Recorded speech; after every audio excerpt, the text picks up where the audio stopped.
Pokemon mythical hampir sama saja seperti Pokemon legendary. Mereka bersifat langka dan bahkan terkadang lebih langka dari legendary. Itulah mengapa mereka seperti Pokemon yang tidak akan ada tetapi ada di dalam permainan. Alias terdengar mitos tapi kenyataannya memang ada. Seseorang meminta untuk membahas hal ini, di mana melihat Pokemon biasa yang tampak seperti Pokemon mythical. Dan kalau boleh jujur kayaknya agak sulit ya, karena yang paling utama dari Pokemon mythical ya pastinya adalah jumlah statistik yang rata-rata 600 bahkan lebih.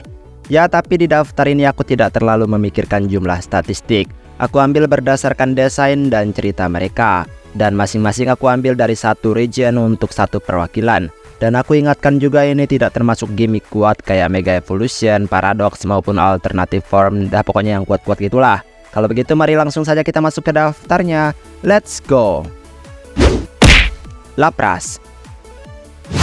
Dengan desain yang terlihat sangat anggun dan mewah, Lapras nyatanya tampak seperti makhluk yang terlihat tidak nyata. Ya maksudku tampilannya bahkan terlalu mempesona untuk seekor Pokemon biasa yang dapat pemain temukan bahkan dari hasil pemberian.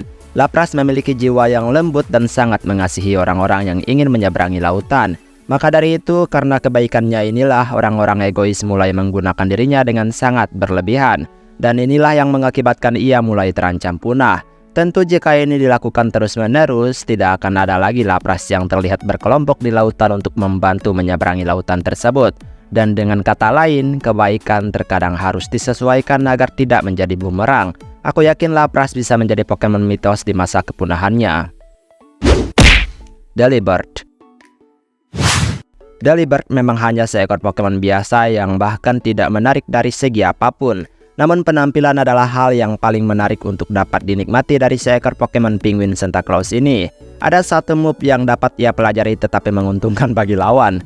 Ya, move ini memang melambangkan tentang memberi. Saking baiknya, ada kalanya bagi Delibird melancarkan kekuatannya untuk membantu menyehatkan lawan.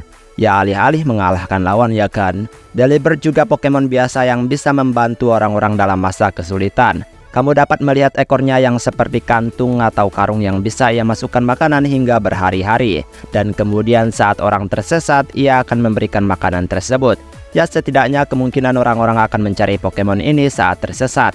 Dan mungkin tidak semua orang beruntung bertemu dengannya. Absol. Tipe Dark selalu identik dengan sesuatu yang tampak gelap dan menyeramkan. Itu juga terjadi bagi Absol yang bertipe Dark. Namun Pokemon ini sejujurnya tidak melambangkan kegelapan itu sendiri. Bahkan dari tampilannya yang menawan saja kita bisa mengerti selembut apa kebaikan yang akan ia sampaikan.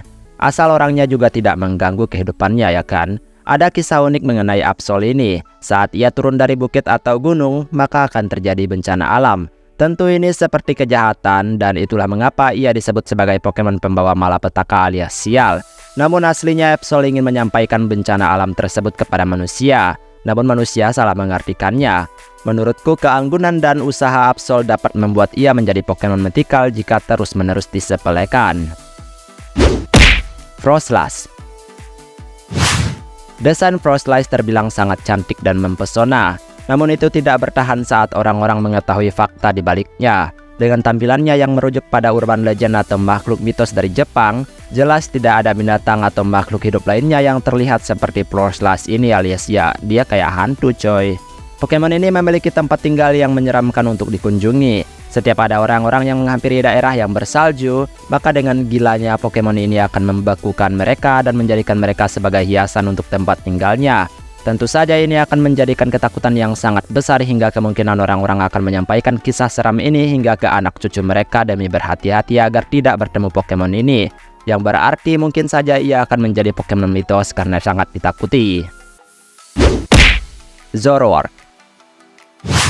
Mungkin inilah Pokemon yang sebenarnya ingin dijadikan Pokemon mythical tapi tidak jadi karena suatu alasan. Karena menurutku Zoroark bahkan memiliki jiwa yang melambangkan Pokemon-Pokemon kuat ketimbang disebut Pokemon biasa. Ia memiliki tipe Dark dan tampak spesial di generasinya. Karena bahkan ia memiliki movie khusus untuk mendefinisikan kekuatannya yang mengagumkan ini. Tak ada salahnya menganggap ia sebagai bagian dari Pokemon mitos. Karena kebanyakan orang mungkin juga tidak akan terlalu sering untuk menemuinya di alam liar.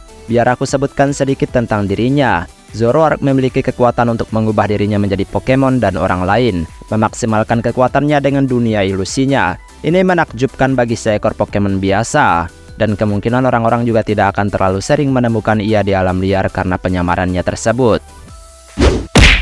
Carbink. Adakah yang bingung mengapa aku memilih Pokemon ini sebagai mythical dibandingkan memilih yang lainnya di Gen 6? Ada alasan bagiku memilih ia sebagai demikian. Lagi pula ini pendapat masing-masing.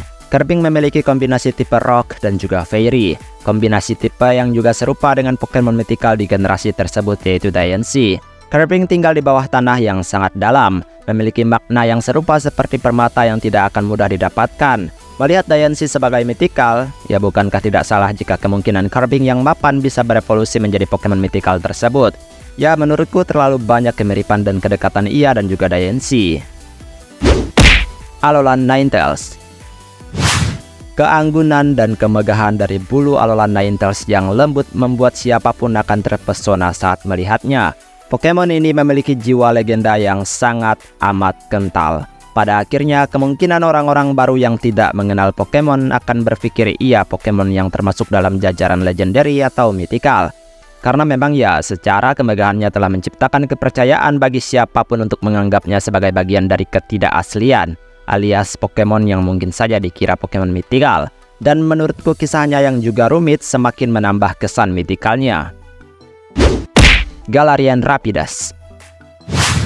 Mirip seperti sebelumnya, kemegahan dan kecantikan Galarian Rapidash sudah melambangkan Pokemon mitos itu sendiri. Kita tahu sendiri jika unicorn itu tidak jelas keberadaannya, hanya ada kisah dari dongeng yang bisa kita baca. Apalagi saat kamu dapat melihat Galarian Rapidash yang indah dan menawan ini. Bahkan dikatakan ia tinggal di sebuah hutan dan berlari dengan sangat cepat melewati hutan yang lebat. Bayangkan saja jika kamu dapat melihat ia berlari saat kamu berada di hutan. Maka kemungkinan itu akan menjadi momen yang sangat berkesan. Wyrdeer. Mega.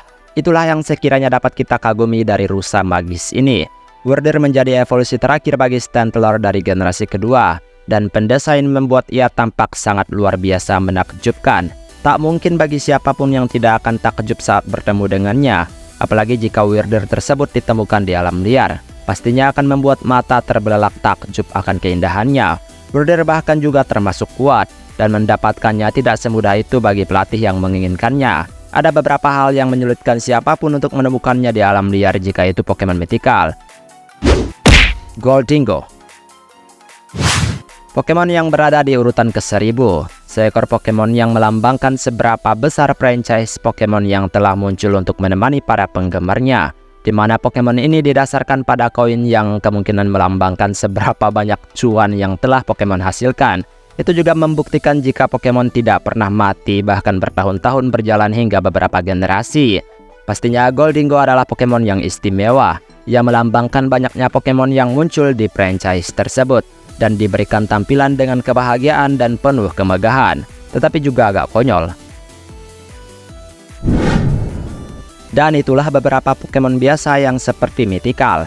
Tentu saja tidak usah kalian perdebatkan mengenai hal ini. Mereka pantas untuk menjadi Pokemon biasa karena itulah pilihan pembuatnya.